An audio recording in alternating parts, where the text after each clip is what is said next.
धन्यवाद धन्यवाद धन्यवाद सामर्थी परमेश्वर प्रभु जी, अनुग्रहकारी परमेश्वर पिता। प्रभु जी, हम आपके पावन चरणों में आकर आपको हृदय की गहराई से धन्यवाद देते हैं कि प्रभु जी आपने हमें चुना है, आपने हमें बचाया है, आपने हमें बुलाया है और आप हमारे ऐसे परमेश्वर हैं जिनकी योजना हमारे लाभ की है, उसमें हानि नहीं है। और वचन कहता है मेरे प्रभु जी, when God is with us, nothing will be impossible, nothing shall be impossible, Lord। हम धन्यवाद देते हैं जब आप हमारी हो रहे खुदा प्रभु जी, तो मेरे खुदा कुछ भी असंभव नहीं है। और हमें आशीषित होने से प्रभु जी कोई रोक नहीं सकता, क्योंकि आप हमारे साथ हैं, आप हमारी ओर हैं प्रभु जी। हमारा भरोसा आप पर है Lord, and you are our life and our blessing dear Lord. I thank you Lord. अपने बच्चों से आप बोलने चाह रहे हैं, मैं धन्यवाद देता हूँ प्रभु। पवित्र आत्मा परमेश्वर जी, मैं आपकी गहरी उपस्थिति का स्वागत करता हूँ। आप ही बोलने वाले ठहरे खुदा। आपका वचन इन बच्चों को आशीष और आज़ादी दे। धन्यवाद देते हैं प्रभु जी। आशीषित करें मेरे खुदा, दया करें पिता। आपने ऐसा कर दिया, हम धन्यवाद देते हैं प्रभु यीशु मसीह जी के महान अति पवित्र सामर्थ्य नाम मिलकर हम दुआ को मांगते हैं, आमीन। देखिए वचन क्या कहता है, मत्ती रचित सुसमाचार उसके 6वें अध्याय के मत्ती 6वें अध्याय के 24वें पद में लिखा है, कोई मनुष्य दो स्वामियों की सेवा नहीं कर सकता, क्योंकि वह एक से बैर और दूसरे से प्रेम रखेगा, या एक से निष्ठावान रहेगा और दूसरे का तिरस्कार करेगा। तुम परमेश्वर और धन दोनों की सेवा नहीं कर सकते। प्रभु जी इस वचन के पढ़े और सुने जाने पर हमें आशीष दें। साफ लिखा है दो स्वामी, एक जगह परमेश्वर स्वयं अपने आप को कहते हैं, दूसरी जगह जो है एक और जो स्वामी है, जो वास्तव में स्वामी है नहीं, लेकिन उसकी उपयोगिता के आधार पर मनुष्य ने उसे जो है अपने जीवन में ईश्वर का दर्जा दे दिया, जिसके कारण से परमेश्वर ने ये समझाने के लिए प्रभु जी ने हमसे ये वचन में बात की, हालेलुया, जिसे मत्ती रचित सुसमाचार के 6वें अध्याय के 24वें पद में आप पाते हैं। यहाँ लिखा है दो स्वामी के विषय में, एक तो परमेश्वर और एक धन। प्रभु जी का वचन कहता है 24वें पद में कि तुम दो स्वामी की सेवा नहीं कर सकते। इसका मतलब ये स्वामी जो दूसरा जो स्वामी है, जिसे पैसा कहते हैं, जिसे मनी कहते हैं, मैमन कह लो आप, है ना, उसके डिटेल में मैं नहीं जाऊँगा, लेकिन यहाँ पर जो मेन बात यही है कि दो स्वामियों की सेवा हम नहीं कर सकते। इसका मतलब हम विश्वासियों का परमेश्वर हमारा जीवित परमेश्वर ही है। पैसा, रुपया, आशीषें हमारा ईश्वर नहीं है, और ना ही कभी होंगी, और ना ही कभी होना चाहिए, और ना ही ये बात प्रभु जी को पसंद होगी। कितना बुरा लगता होगा प्रभु जी को, परमेश्वर को, जब लोग पैसे कमाने के लिए संडे मिस करते हैं, चर्च मिस करते हैं, या फिर वो ऐसा इस प्रकार का एक प्रकार का चुनाव करते हैं जहां परमेश्वर को वो छोड़ देते हैं और पैसे को महत्व दे देते हैं, और सोचते हैं हम एक बार नहीं जाएंगे, एक बार दुआ नहीं करेंगे। इस प्रकार की जो चीज़ है ना, हम जब प्राथमिकता दे देते हैं किसी को, ईश्वर को छोड़कर हम दूसरे को स्थान दे देते हैं, चाहे वो व्यक्ति हो, वस्तु हो, या किसी भी प्रकार का कोई भी धन हो, तो हम परमेश्वर को पीछे करते हैं और अपना स्वामी उस पैसे को बना लेते हैं। और ये गलती हम में से कई लोग करते होंगे।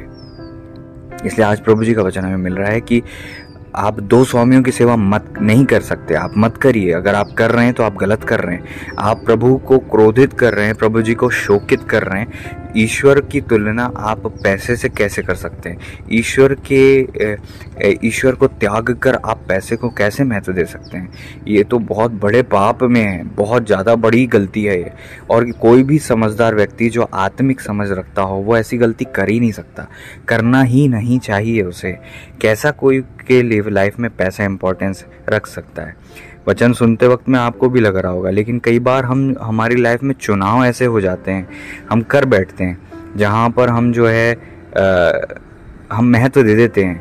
प्रभु जी आपकी बुद्धि खोलें कि अगर अगली बार से जब आपकी लाइफ में ऐसा चुनाव आए, तो आप परमेश्वर को चुनो, पैसे को नहीं। और ना सिर्फ अगली बार, बल्कि जीवन भर आप प्रभु की सेवा करो। पैसे के लिए ना सेवा करो, पैसे के लिए ना रिश्ते बनाओ, पैसे के लिए ना ही पैसे को महत्व देकर प्रभु को, संगति को, किसी भी चीज़ को पीछे करो। ना ही पैसों से आत्मिक दासों को, अभिषिक्तों को तौलो, है ना।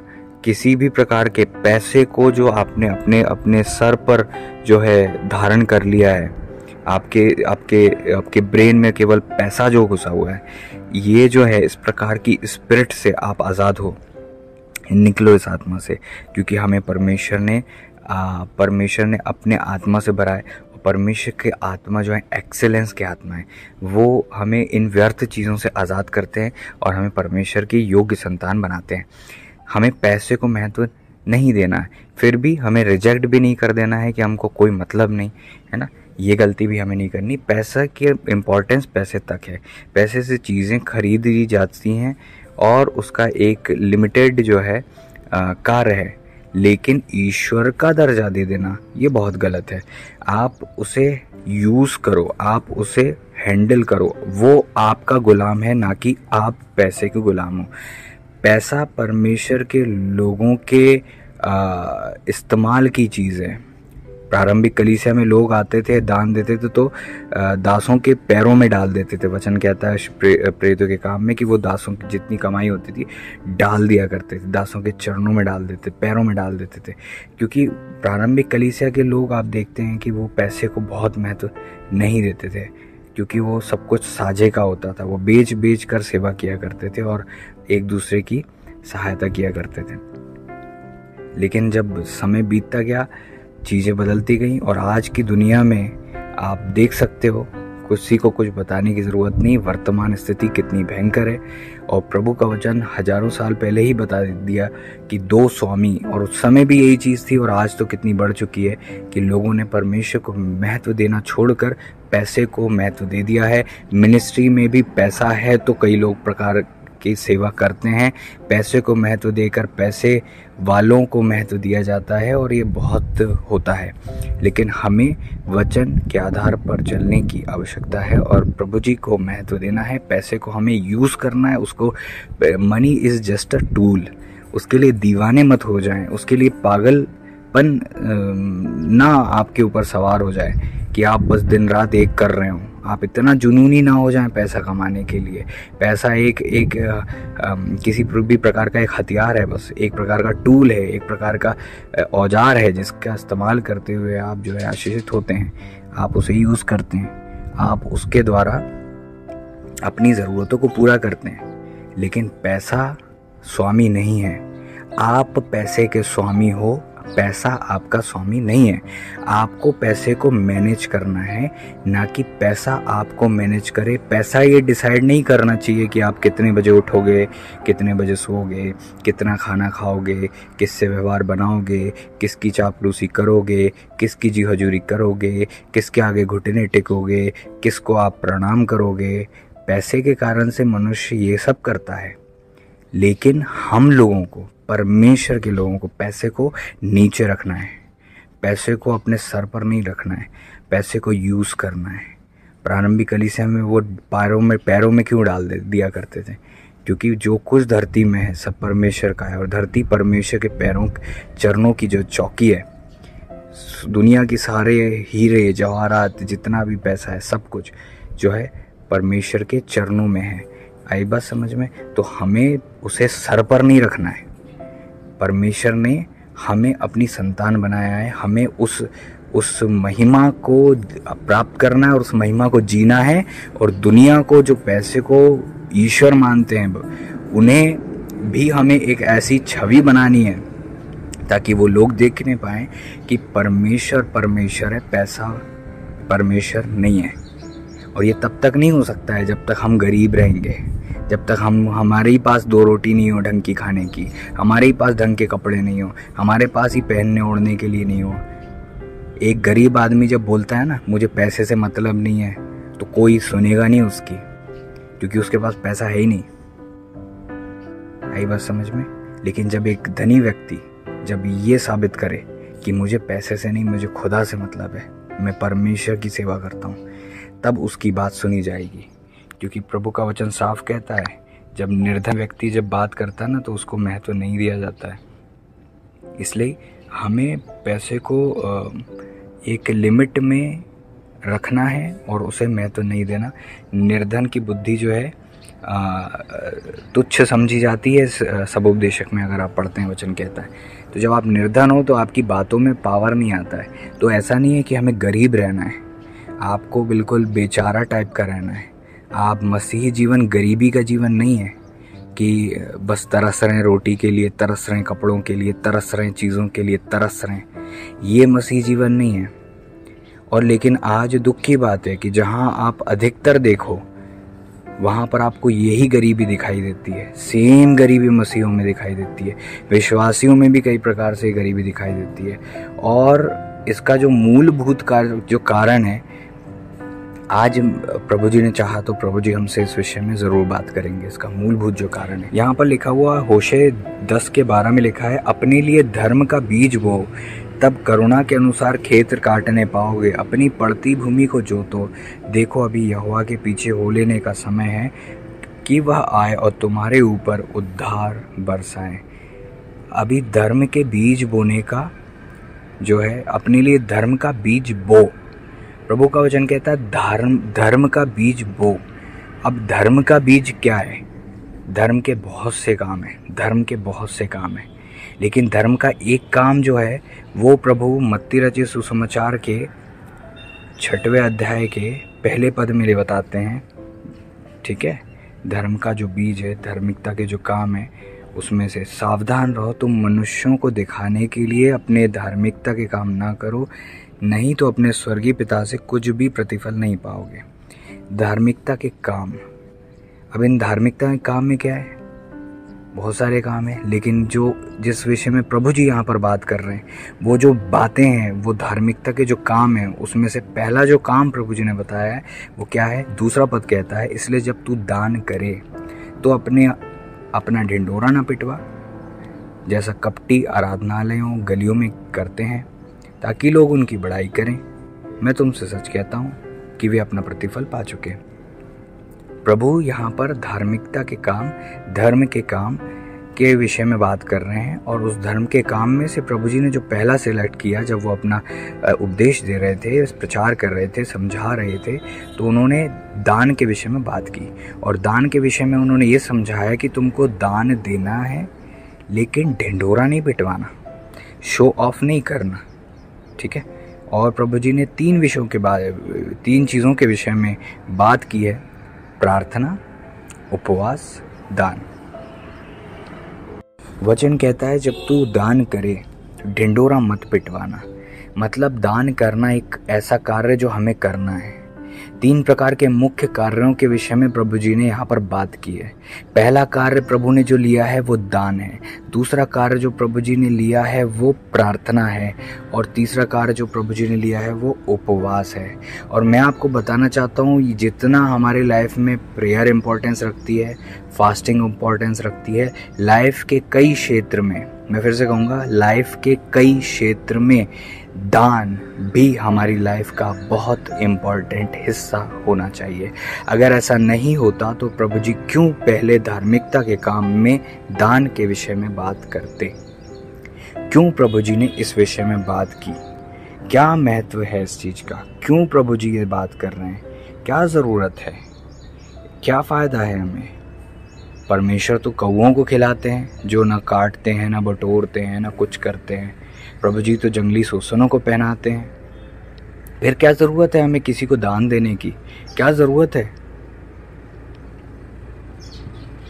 हम अपनी मेहनत से काम करते, पैसा कमाते, जो भी करते, हम अपने पैसे में से क्यों दें? मेरे ख्याल से प्रभु का वचन आप सब जानते हैं, सबने पढ़ा होगा। लेकिन यहाँ पर जो है दान के विषय में प्रभु आपसे बात कर रहे हैं।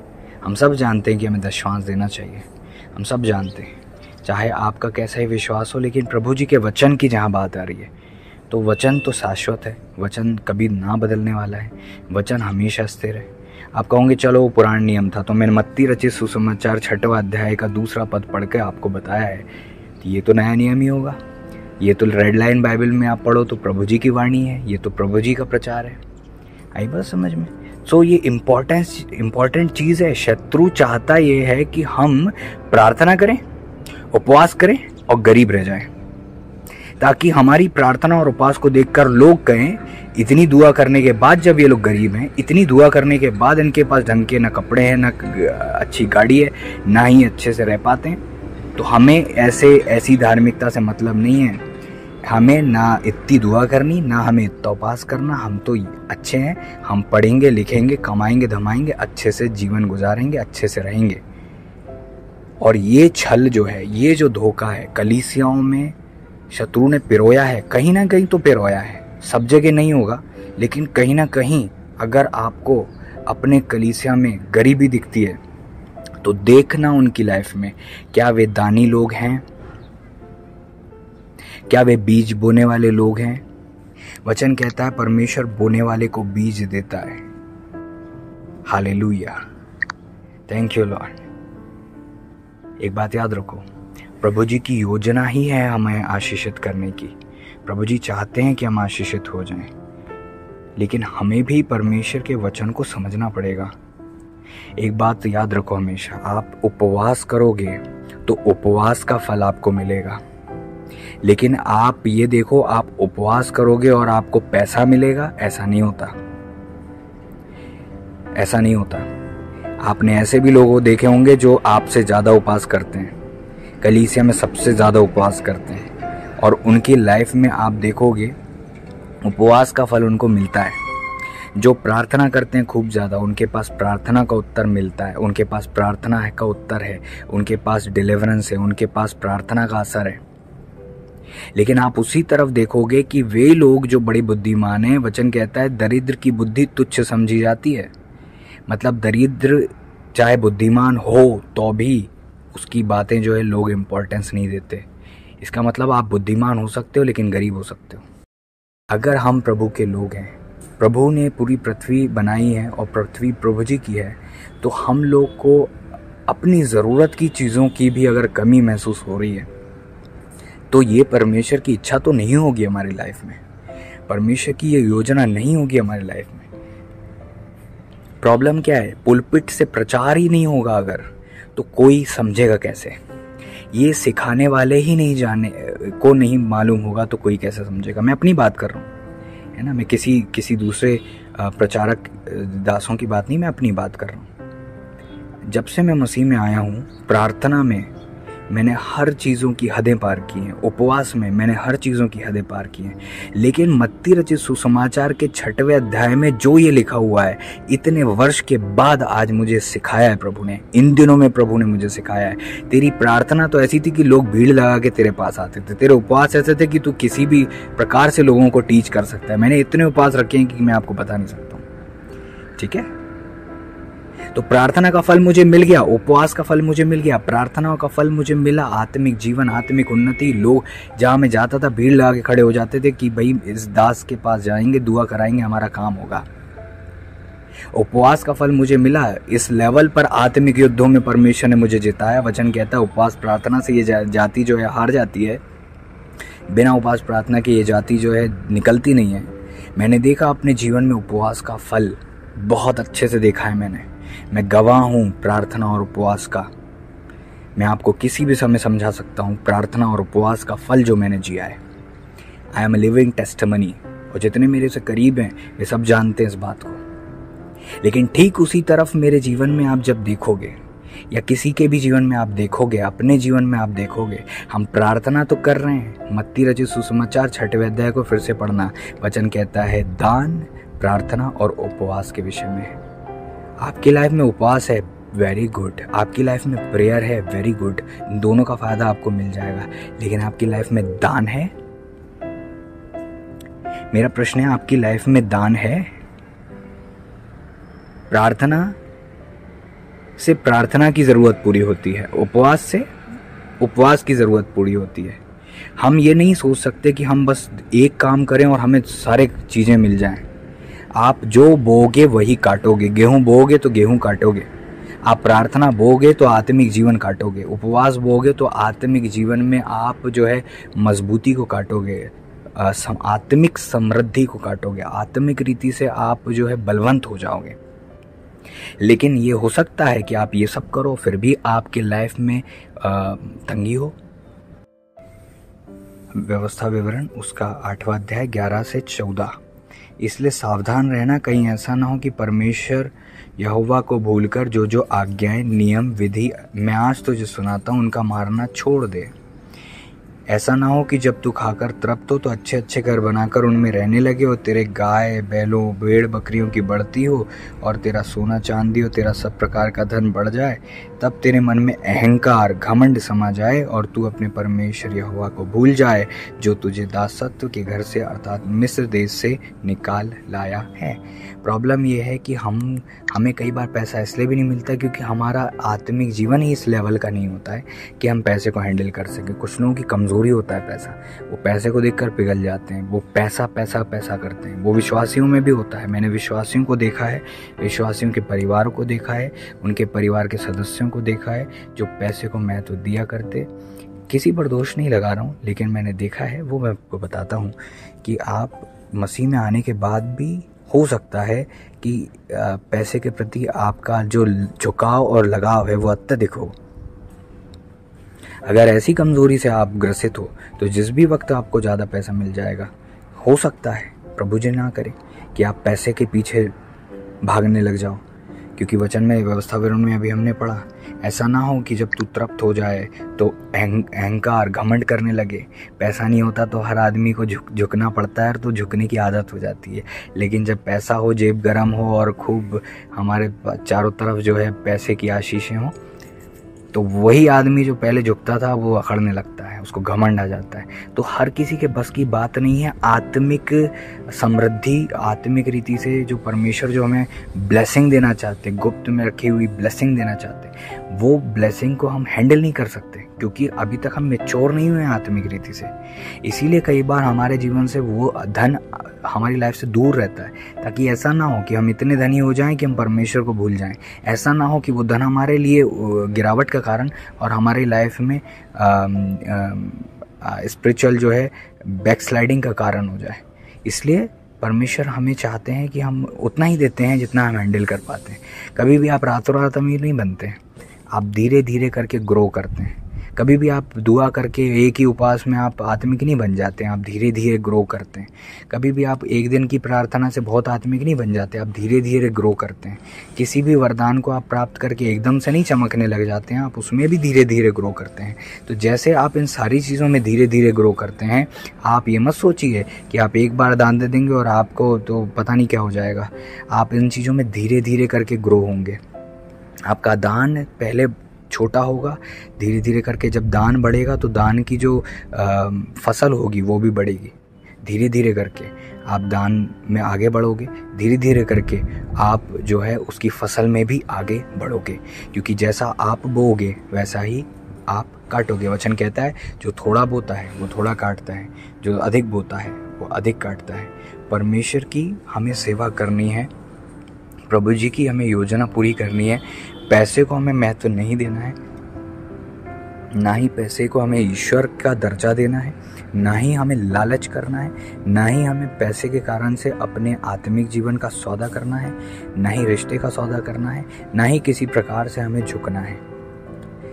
हर एक व्यक्ति में मुख्य जो होती हैं कई कमज़ोरियाँ होती हैं, लेकिन अधिकतर जो है हम देखते हैं कि हर प्रकार की बुराई की जो जड़ है, वचन कहता है वो पैसा है। धन का लोभ, वचन कहता है, हर प्रकार की बुराई की जड़ है। तो जब आप लालच के साथ बीज बोने की कोशिश करोगे, मेरे को लालच है, मेरे को दान दे दूं ताकि मुझे पैसा मिल जाए, अरे मैं तो ये खूब दान दूंगी ताकि अब मुझे पैसा, ऐसे में आपको पैसा नहीं मिलेगा। प्रभु जी का वचन कहता है नीति वचन 21वें अध्याय के 13वें पद में, जो कंगाल की दुहाई पर कान न दे वह आप पुकारेगा और उसकी सुनी ना जाएगी। सी दैट, जब आप गरीबों की नहीं सुनेंगे तो जब आप पुकारोगे, जब आप मांगोगे, जब आपको ज़रूरत होगी तब आपको नहीं मिलेगा। इसलिए हम कहता है जब तुम कंगालों की दुहाई पर कान दोगे तो तुम्हारी दुहाई पर भी कान लगाया जाएगा, और जब तुम कान ना दोगे तो तुम्हारी दुहाई नहीं सुनी जाएगी। साफ लिखा हुआ है। नीति वचन 14:31 कहता है जो कंगाल पर अंधेर करता वह उसके कर्ता की निंदा करता, परंतु जो दरिद्र पर अनुग्रह करता उसकी महिमा करता है। अब जो मेन बात है वो ये है कि हमें बोना कहाँ है, तो फिर हमें करना क्या है। फिर भजन संहिता 112:1 से आगे, यहाँ की स्तुति करो, क्या ही धन्य वह पुरुष जो यहोवा का भय मानता है और उसकी आज्ञाओं से अति प्रसन्न रहता है। उसका वंश पृथ्वी पर पराक्रमी होगा, सीधे लोगों की संतान आशीष पाएगी। उसके घर में धन संपत्ति रहती है और उसका धर्म सदा बना रहेगा।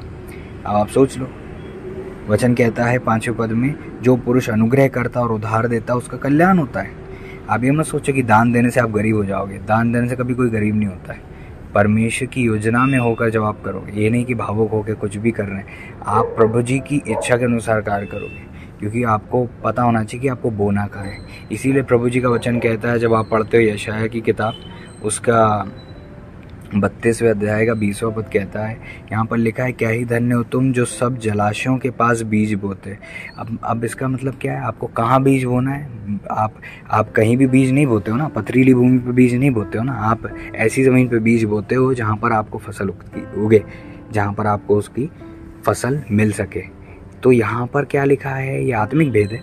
यहाँ पर वचन कहता है, धन्य हो तुम जब तुम सब जलाशयों के बीच, जलाशयों के पास जहाँ पर बहता हुआ पानी है वहाँ बीज बोते हो, तो आपके बीज को पानी मिलेगा और आपका बीज बढ़ेगा। इसलिए ये आत्मिक नियम है। जब भी हम देखते हैं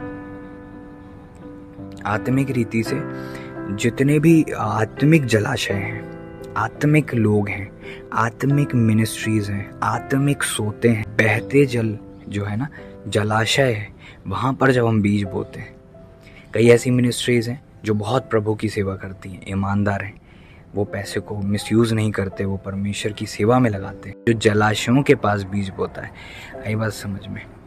और प्रभु जी का वचन कहता है, अनाथों और विधवाओं की जो सुधि लेते हैं वो परमेश्वर को उधार देते हैं। सोच कर देखो, आपके मोहल्ले में, आपके पड़ोस में, या कहीं भी आपके चर्च में ऐसे गरीब लोग होंगे, अनाथ होंगे, विधवा होंगे, ज़रूरतमंद लोग होंगे। अगर आप उनकी सहायता करने के लिए अपनी मुट्ठी खोलते हो, परमेश्वर आपको उसका प्रतिफल ज़रूर देंगे। उपवास कर रहे हो, अच्छी बात है, प्रार्थना कर रहे हो, वेल एंड गुड, लेकिन आप दान दे रहे हो?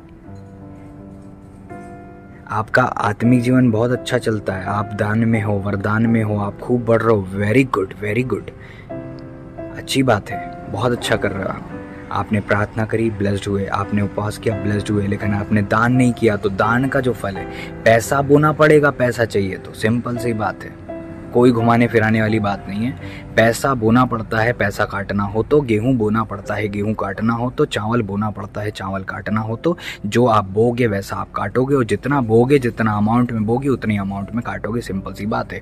प्रभु जी का वचन साफ कहता है, अगर मैं आपको पढ़ाता हूँ, देखो यहाँ पर लिखा हुआ, जो जैसा बोया वैसा ही वो काटता है। 2 कुरिन्थियों 9वां अध्याय 6वां पद, परंतु बात तो यह है कि जो थोड़ा बोता है वह थोड़ा काटेगा भी, और जो बहुत बोता है वह बहुत काटेगा भी। अब आप बोलोगे कि नहीं, हमें तो ये बोने नहीं, हमें तो कुछ परमेश्वर जो है पैसे के विषय में बात नहीं कर रहे हैं, तो चलो ठीक है, आगे बढ़ते हैं, वहाँ पर ले लेते हैं, देख लेते हैं क्या यहाँ पर पैसे के विषय में बात हो रही है। 7वां पद, 6वां पद अभी हमने पढ़ा, थोड़ा बोना थोड़ा काटना, ज़्यादा बोना ज़्यादा काटना। 7वां पद कहता है, हर एक जन जैसा मन में ठाने वैसा ही दान करे। सी दैट, दान के विषय में बात हो रही है कि ना कुड़ के, ना दबाव से, क्योंकि परमेश्वर हर्ष से देने वाले से प्रेम रखता है। ठीक है, परमेश्वर सब प्रकार का अनुग्रह तुम्हें बहुतायत से दे, जिससे हर एक बात में, हर एक समय सब कुछ जो तुम्हें आवश्यक हो तुम्हारे पास रहे। अब आपके पास जो भी आवश्यक है वो होता नहीं है। आपको लगता है मुझे शर्ट खरीदनी, मुझे पैंट खरीदना, मुझे जूते खरीदना, मुझे गाड़ी खरीदनी, मुझे नया मोबाइल खरीदना, और आप उसके लिए पैसा जोड़ते हो, आप उसके लिए अपनी चीज़ों की कटौती करते हो, फिर आप सोचते हो कि मैं अभी तो नहीं है मेरी कैपेसिटी, बाद में लूँगा, बाद में लूँगी। क्या ऐसा कुड़ के जीना है हमें? और अब वही लोग, अगुवाई उनको लेना हो, उपवास करना हो, दुष्टात्मा भगाना हो, उनकी एक प्रार्थना से काम हो जाएगा। लेकिन उनको मोबाइल चाहिए तो 6 महीने वेट करना पड़ता है, साल भर वेट करना पड़ता है। मुझे बताइए, ये क्या सही है? ये एक दुष्टात्मा ग्रसित व्यक्ति आता है, प्रभु जी के अनुग्रह में होकर आप प्रार्थना करते हो, वो आज़ाद हो जाता है। आप इस प्रकार के धन से तो ब्लेस्ड हो, लेकिन ये वाला धन तो है ही नहीं आपके पास। वही बंदा जो दुआ करता है, उसको वो टूटा मोबाइल यूज़ करता है, उसके मोबाइल में आवाज़ नहीं आती, उसका मोबाइल ख़राब हो जाता है, और उसको सोचना पड़ता है वो मोबाइल लेने के लिए। कारण क्या है? आपने प्रार्थना, वही प्रार्थना का फल आपको मिल गया, आप बहुत ब्लेस्ड हो, आपकी प्रार्थना सुनी जाती है एक ही बार में। आप छोटी सी दुआ कर लो, आंखें बंद करके दुआ कर लो, आंख खोल के दुआ कर लो, आधी रात में उठकर दुआ कर लो, प्रभु जी आपकी दुआ को सुनकर ब्लेस करते हैं। लेकिन जहाँ पर आपके पैसों को देखा जाए, जहाँ पर आपको ये देखा जाए कि वही दुआ करने वाले लोगों को जब जो है कपड़े कब लिए थे पिछली बार, तो उनने पता नहीं कब लिए थे, उनके पास मोबाइल कौन सा है तो पता नहीं कौन सा बाबा आदम के ज़माने का मोबाइल है। तो ये लोग पैसे में क्यों ब्लेस्ड नहीं है? क्योंकि ये प्रार्थना बोते हैं, पैसा नहीं बोते। ये प्रार्थना बोते हैं तो प्रार्थना का फल काटते हैं, उपास बोते हैं, उपास का फल काटते हैं। लेकिन यही लोग पैसा नहीं बोते, इसलिए पैसे में तंगी है, पैसे में प्रॉब्लम है। आपने उपास प्रार्थना तो सीख ली, दान नहीं सीखा, क्योंकि आपको शत्रु ने ये बोल दिया कि अब दान करने का मतलब ये है कि पास्टर को पैसा देना। शत्रु ने बोल दिया, हमें जरूरत नहीं दान करने की। मैं वचन का प्रचारक हूं, मैं वचन प्रचार कर रहा हूं। वचन कहता है जब तू दान करे, जब तू प्रार्थना करे, जब तू उपवास करे, 3 विषय के विषय में परमेश्वर प्रभु जी ने बात की। और इन तीनों में से हमारे चारों तरफ या हमारे चर्च में या फिर बाकी भी हमारे आसपास हमने अगर देखें तो उपवास अच्छा है, प्रार्थना भी अच्छी, दान 0। जब आप बोगे वैसा काटोगे। मैंने देखा है, मुझे जब शुरुआत में जो ना थोड़ा सा एक सपोर्ट मिलता था, प्रभु जी ने एक बार बोला था, मेरे मन में डाला था, 500 रुपये थे, शायद मैं प्रचार कर चुका हूँ कि वो एक पास्टर को देना है तुझे। मैंने नहीं दिया। मेरा जो सपोर्ट था, जो पैसा मुझे मिलता था, रुक गया। कई महीनों तक मुझे कोई पैसा नहीं मिला। मैं सेवा करता था बिना पैसे के और बड़ी तंगी में रहता था। लेकिन जब परमेश्वर ने मुझे इन दिनों में, अभी रिसेंट में जब बात करी है इस विषय के लिए, मैं ब्लेस्ड हुआ हूँ। वचन कहता है जब तुमने सेत में पाए सेत में दो, और मैं नहीं दे रहा, परमेश्वर आपसे बात कर रहे हैं, क्योंकि ये मेरा प्रचार नहीं है, प्रभु जी का प्रचार है। प्रभु जी ने मेरे हृदय में जो डाला है मैं वो बोल रहा हूँ। परमेश्वर आपसे बात कर रहे हैं, परमेश्वर आपसे प्रेम करते हैं। प्रभु चाहते हैं कि आप परमेश्वर की सेवा करो, पैसे की सेवा ना करो। प्रभु चाहते हैं कि आप पैसे को महत्व ना दो, लेकिन साथ ही साथ प्रभु जी ये भी चाहते हैं कि आप तंगी में ना रहो, आप हाथ फैलाओ नहीं। वचन कहता है तू बहुतेरी जातियों को उधार देगा, तुझे उधार लेना ना पड़ेगा। अरे एक बात बताओ, आप इतने आत्मिक हो लेकिन आपको उधार लेना पड़ता है। आज आपको ज़रूरत करनी, किस्त पे चीज़ें उठानी पड़ती है। आपको हमें जो है ना, रेंट पे रहना पड़ता है, रेंट के घरों में रहना पड़ता है, रेंट की चीज़ें करना पड़ता है। उधार बाड़ी में हम चीज़ें उठाते हैं, है ना, हर चीज़ हम EMI पे उठाते हैं। क्या ये यही तो उधार है, यही तो कर्जा है, ये हर प्रकार का कर्जा है ये। क्या प्रभु जी ने हमें ऐसा ही रखा है कि बाकी संसार के लोग कैश चीजें उठाएं और हम लोग किस्त भरते जाएं? No, this is not a Christian life. लेकिन प्रॉब्लम इज दैट कि हमें ये चीज बताई नहीं गई। हमें उपवास के विषय में तो 1000 बार प्रचार हुआ, प्रार्थना के विषय में 1000 बार प्रचार हुआ, लेकिन जब दान की बात आती है तो हम खुद ही अपने कान बंद कर लेते हैं कि प्रचारक प्रचार करे भी तो क्या करे। आप उसको गलत समझ जाओगे, आप उसको गलत बोलने लगोगे। आप नहीं बोलोगे तो कोई और बोल देगा। हालेलुया। मैं विश्वास करता हूँ कुछ लोगों से प्रभु जी बात कर रहे हैं। Hallelujah, praise the Lord. आपका चर्च आत्मिक है, फिर गरीब क्यों? आपका पास्टर आत्मिक है तो फिर तंगी क्यों? आपके भाई बहन, आपके माता पिता आत्मिक हैं, फिर गरीबी क्यों? This is the question. और आप कहोगे कि ब्लेस हो जाओगे, तो पिछले 10 साल से अगर कोई सेवा में है तो 10 साल काफ़ी नहीं होते क्या आशीषित होने के लिए? और वही गरीब व्यक्ति जब किसी के लिए दुआ करता है वो चंगा हो जाता है, लेकिन वही गरीब व्यक्ति कंट्रोल जाता है, अनाज उठाता है, कंट्रोल का अनाज खाता है, BPL का कार्ड बनाता है। वही व्यक्ति जो बहुत आत्मिक है, जिसकी प्रार्थनाओं से लोग ब्लेस होते हैं, वही व्यक्ति जब जाता है तो ऐसे टाइम में जाता है, ऐसी जगह जाता है, ऐसी चीजें उठाता है जो सस्ती में मिलती है। वो क्रीम नहीं खाता, वो टुकड़े वाली चीजें खाता है ना, महंगी चीज नहीं। महंगा हो गया तो अपना मन मार लेगा, उसके बच्चे भी ये सीख जाते हैं। अरे नहीं, बड़ा महंगा, अरे बड़ा महंगा।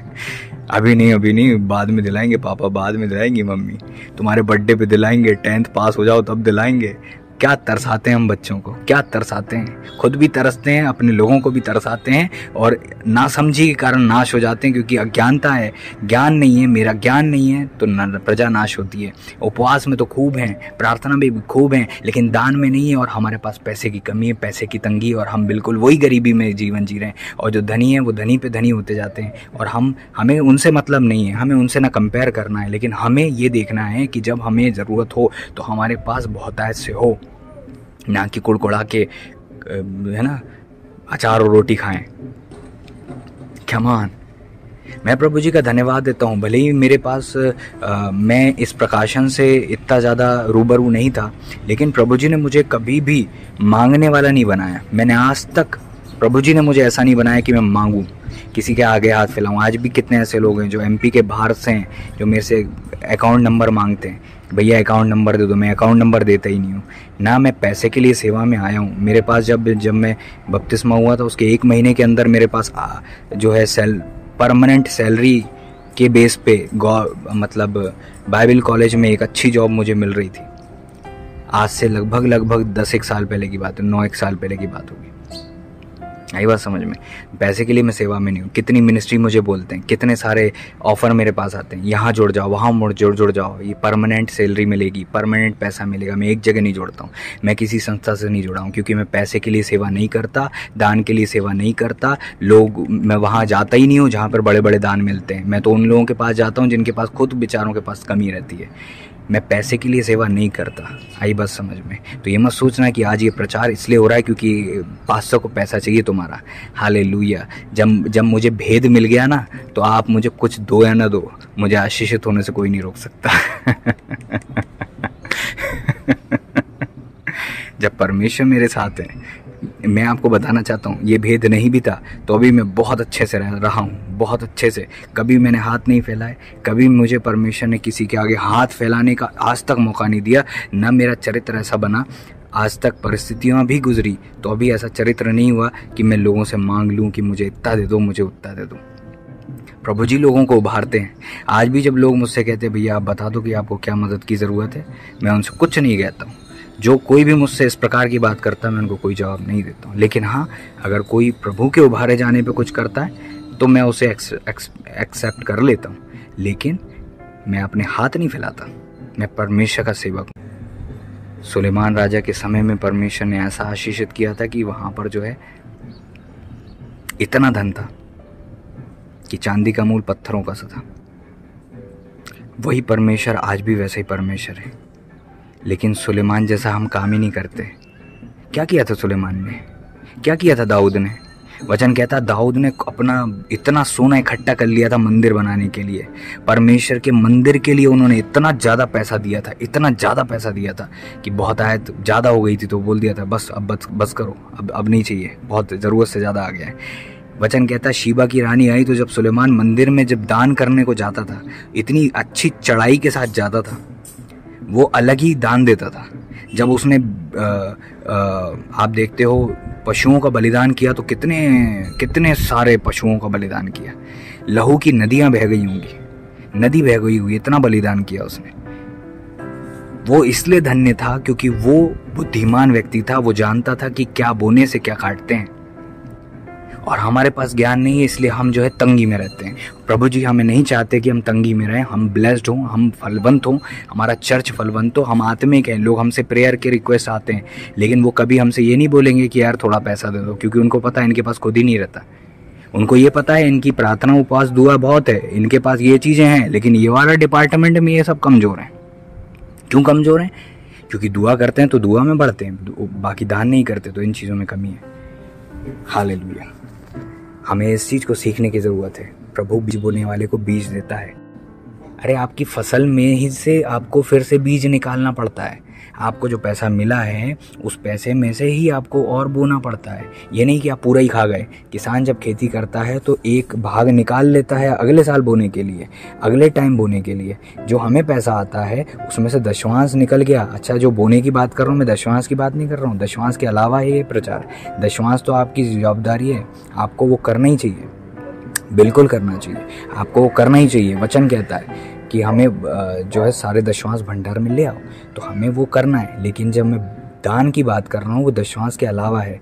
आपकी 1000 रुपये सैलरी है, 100 रुपये उसमें से टाइथ है, दशवांश है, तो जो बीज होगा वो 100 रुपये के अलावा होगा। वो 100 रुपये तो आपको देने ही है अपनी कलीसिया में, अपनी चर्चों में, लेकिन उसके अलावा जो आप दान करते हो मैं उसकी बात कर रहा हूँ, ठीक है। प्रभु जी आपकी सहायता करें कि ये वचन से आप आशीषित हो। हालेलुया। मैं विश्वास करता हूँ कि प्रभु जी ने आप बातें करी और आप ब्लेस्ड हो जाओगे।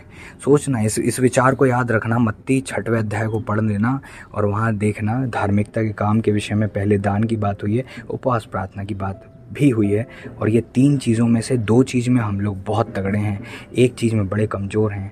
हम रेगुलर दुआ करते हैं लेकिन दान हम महीने में 1 बार देते होंगे। अब महीने में 1 बार दुआ करना चालू करो, क्या होगा? आत्मिक जीवन में अकाल आ जाएगा। ऐसे ही जब आप महीने में 1 बार बोते हो तो क्या होता है?